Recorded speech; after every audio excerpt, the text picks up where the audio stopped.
Hola, ¿qué tal? Muy buenas noches y sean todos bienvenidos de nuevo a su podcast favorito, El Derecho para Todos.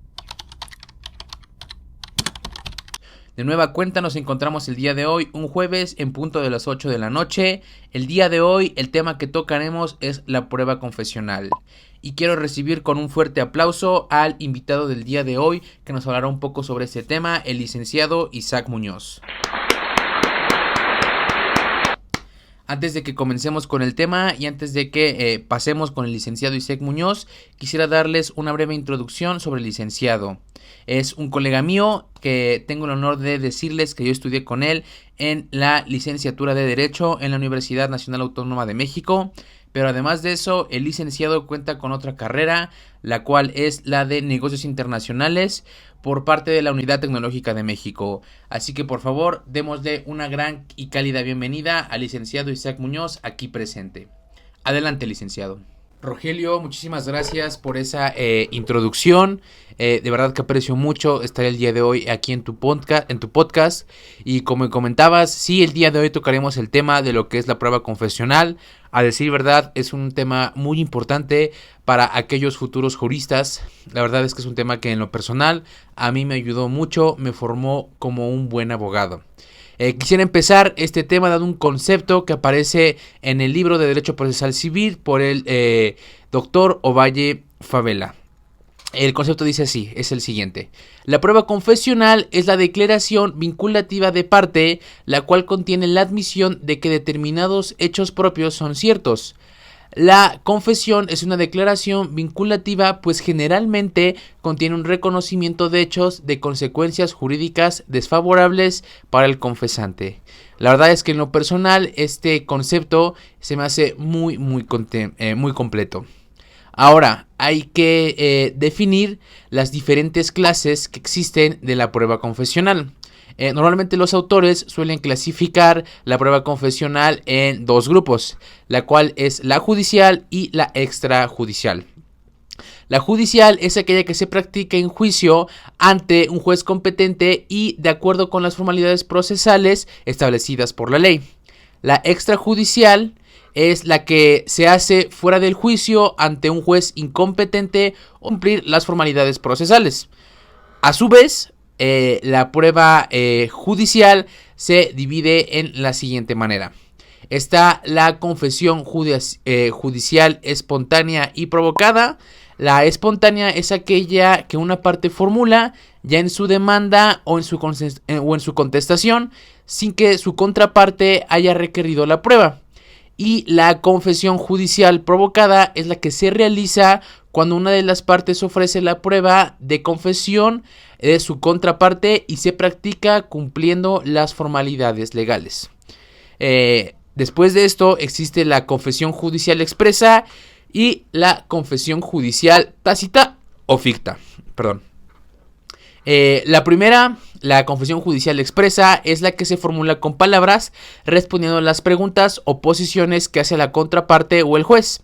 Y la confesión judicial tácita o ficta es la que presume la ley cuando el que haya sido citado para confesar se coloque en alguno de los supuestos siguientes, como por ejemplo que no comparezca sin causa justa, que compareciendo se niegue a declarar o que declarando insista en no responder afirmativa o negativamente.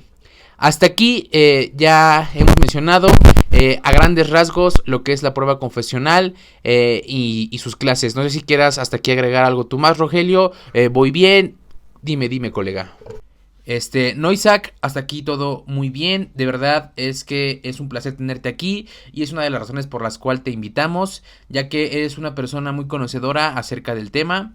Y la verdad es que quiero resaltar lo importante que es, como ya habías comentado, este tema para aquellos futuros juristas. A pesar de que no se vayan a dedicar al tema civil o afines, la verdad es que es un tema que te forja, que te da las bases para ser un buen abogado, como el día de hoy eres tú, colega Isaac. Lo que sí, Isaac, me gustaría por favor que nos platicaras un poco sobre el ofrecimiento de la prueba confesional.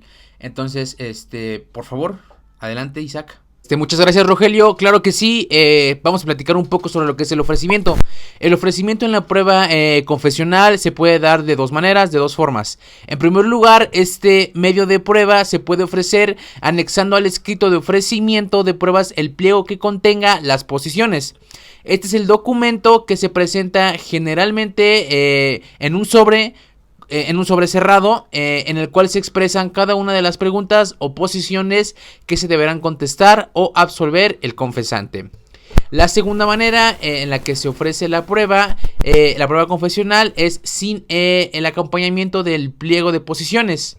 Pero en este caso, si el que debe absolver las posiciones no asiste a la audiencia de pruebas, no podrá ser declarado confeso, ya que esta declaración solo procede respecto de aquellas posiciones que con anticipación se hubiesen formulado de acuerdo al artículo 292.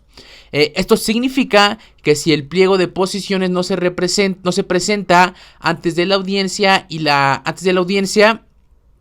parte citada a confesar no comparece de ella, el juez, no obstante esta incomparecencia, no podrá decretar la confesión ficta. Ahora, una vez ya teniendo esto claro sobre el ofrecimiento, vamos a hablar un poco sobre la preparación.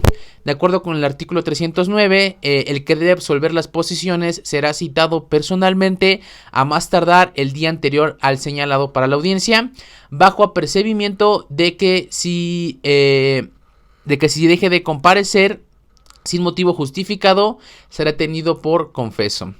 Se requiere pues primero que el absolvente sea citado en forma personal, tal como lo indica el artículo 114, fracción 2, y además que se haga expresamente el apercibimiento de que en caso de que no comparezca, será declarado confeso.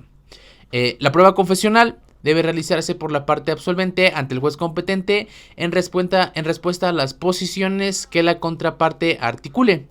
En este caso, de acuerdo con el artículo 310, reformado en 1996 me parece, cuando quien deba absolver posiciones sea una persona física, tendrá que absolverlas personalmente y no por medio de apoderado o representante si se dan los siguientes requisitos: que así lo solicite el oferente de la prueba desde el escrito de ofrecimiento de pruebas, que efectivamente existen hechos expresados o en la demanda o en la contestación a la demanda que justifiquen esta solicitud. Si no se cumplen estos dos requisitos, la persona física podrá absolver las posiciones por medio de apoderado o representante facultado para ello. En cambio, cuando quien debe absolver las posiciones sea una persona moral, podrá hacerlo, ahora sí, ya en este caso, por medio de un apoderado o un representante con facultades para absolverlas, sin que el oferente pueda exigir que la absolución de posiciones sea hecha por apoderado o representante específico. ¿Hasta aquí vamos bien, Rogelio? Pero por supuesto que sí, hasta aquí vamos muy bien, Isaac.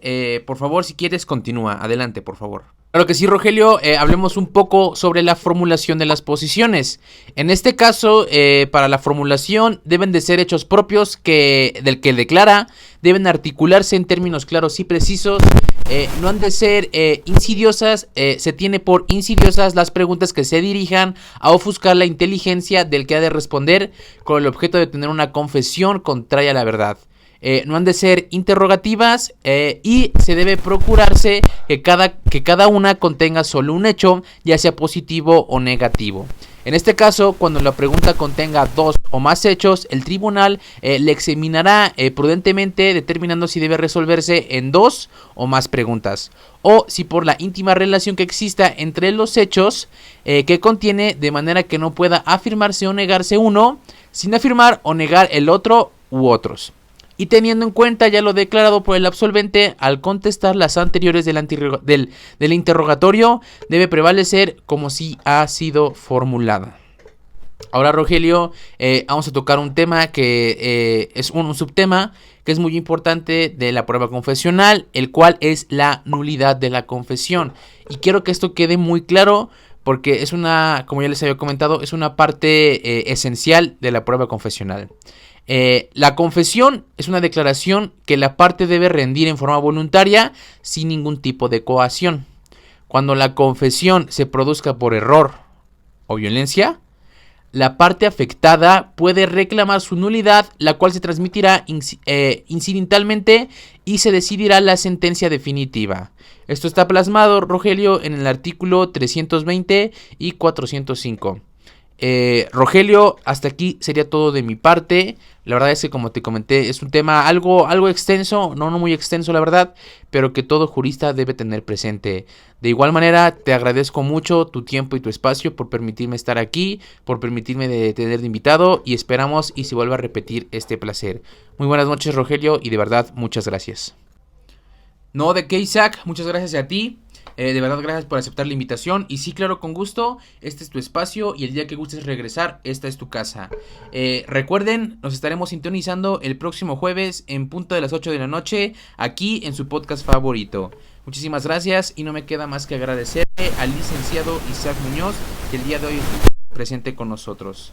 Nos vemos y hasta la próxima.